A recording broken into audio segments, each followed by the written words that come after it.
Picture this: you're waiting for interest rates to drop so you can finally refinance your mortgage or expand your business. But the Federal Reserve just threw cold water on those hopes. Fed official Austan Goolsbee just delivered a reality check that's sending shockwaves through Wall Street and Main Street alike. Are we heading for higher rates longer than anyone expected? Could this decision crush the dreams of millions of Americans hoping for cheaper loans? What does this mean for your financial future? And why is the Fed suddenly pumping the brakes when everyone thought rate cuts were inevitable?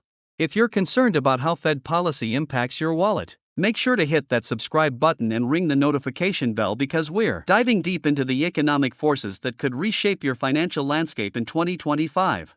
The Federal Reserve's messaging has taken a dramatic turn, and it's not what most Americans wanted to hear. Austan Goolsbee, the influential Chicago Fed president, has just delivered one of the most significant warnings about monetary policy in recent months. His message is crystal clear: don't count on a series of rapid interest rate cuts in 2025, even as the job market shows signs of cooling down. This isn't just Fed speak or economic jargon. This is a fundamental shift in how our central bank views the current economic landscape. For months, investors, homebuyers, and business owners have been operating under the assumption that rate cuts were not just possible, but probable. The logic seems sound enough. Inflation has been moderating from its peak levels, and there are growing signs that the labor market, while still robust, is beginning to show cracks. Unemployment claims have ticked up, job openings are declining, and wage growth is starting to decelerate. Under normal circumstances, these would be textbook indicators that the Fed might start easing monetary policy to prevent the economy from sliding into a recession.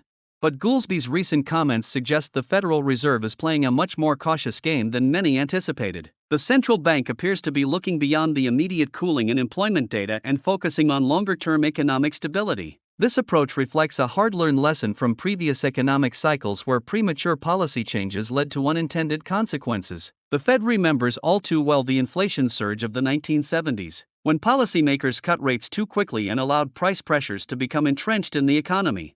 What makes Goolsbee's warning particularly significant is the timing and context. The Chicago Fed president isn't known for making dramatic pronouncements or stirring up markets unnecessarily. When he speaks, financial markets listen because his views often align closely with the broader Federal Open Market Committee consensus. His cautious stance suggests that even Fed officials who might typically favor more accommodative policy are concerned about moving too quickly in the current environment.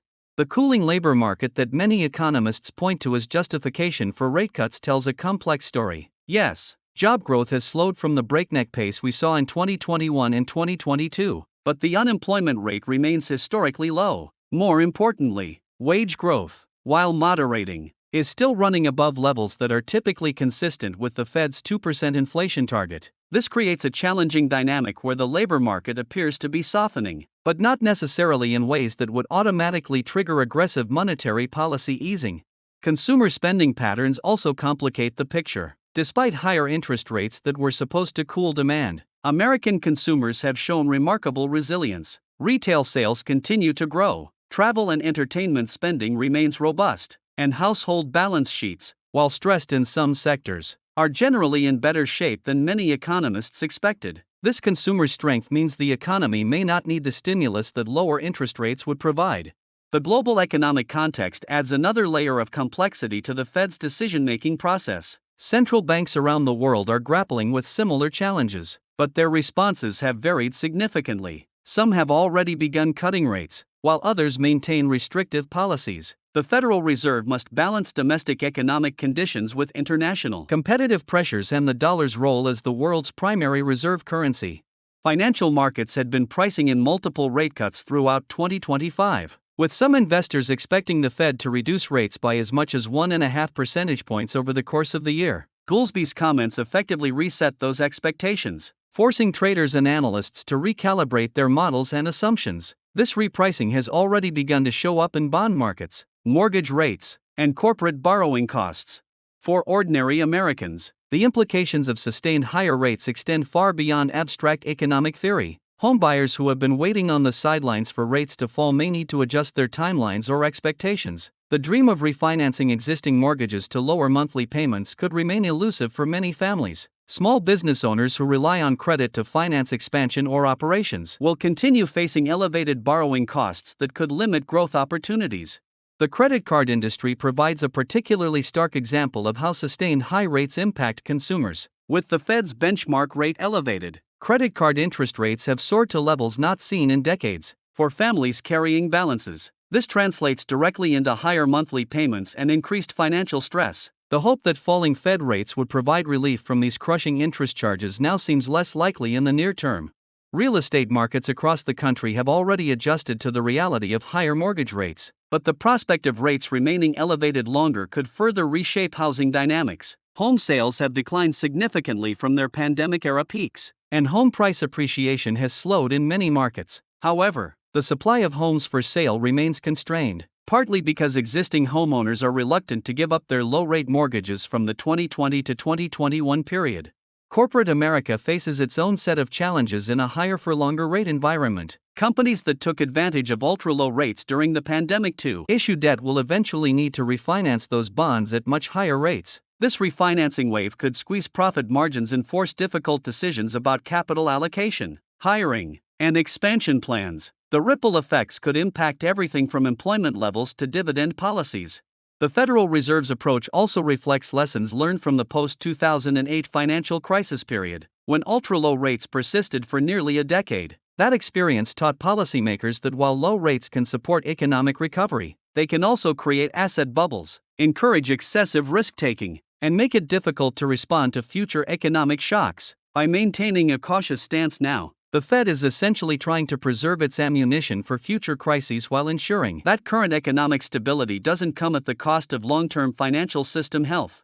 Political pressures add another dimension to the Fed's calculus. With a presidential election year behind us and new political dynamics taking shape, the central bank must navigate carefully to maintain its independence and credibility. Rate decisions that appear to favor short-term economic stimulus over long-term stability could undermine public trust in the institution's commitment to its dual mandate of price stability and full employment. Looking ahead, the path of monetary policy will depend heavily on incoming economic data. The Fed has consistently emphasized its data-dependent approach, meaning that significant changes in inflation trends, employment patterns, or financial stability concerns could alter the trajectory of interest rates. However, Goolsby's warning suggests that the bar for triggering aggressive rate cuts has been set quite high. The implications extend beyond domestic policy to international trade in currency markets. A Fed that maintains higher rates while other central banks cut could strengthen the dollar, making American exports more expensive and imports cheaper. This dynamic could help moderate inflation but might also create challenges for American manufacturers and agricultural exporters who compete in global markets. What does all this mean for your personal financial strategy? The message is clear: plan for interest rates to remain elevated longer than many initially expected. This might mean accelerating debt paydowns while rates are still manageable, reconsidering major purchases that require financing, or exploring alternative investment strategies that can perform well in a higher rate environment. The era of virtually free money appears to be firmly in the rearview mirror, and both individuals and businesses need to adapt to this new reality. The Federal Reserve's cautious approach, as articulated by officials like Goolsby, represents a fundamental shift toward long-term economic stability over short-term stimulus. While this may disappoint those hoping for immediate relief from high borrowing costs, it reflects a mature understanding of monetary policy's limitations and unintended consequences. As we move through 2025, the Fed's patience may ultimately prove to be exactly what the American economy needs, even if it's not what everyone wants to hear right now. What are your thoughts on the Fed's cautious approach to rate cuts? Are you adjusting your financial plans based on the prospect of higher rates lasting longer? Share your experiences and strategies in the comments below. And don't forget to subscribe for more insights into the economic trends shaping your financial future. Hit that notification bell so you never miss our latest analysis on Fed policy, market trends, and personal finance strategies.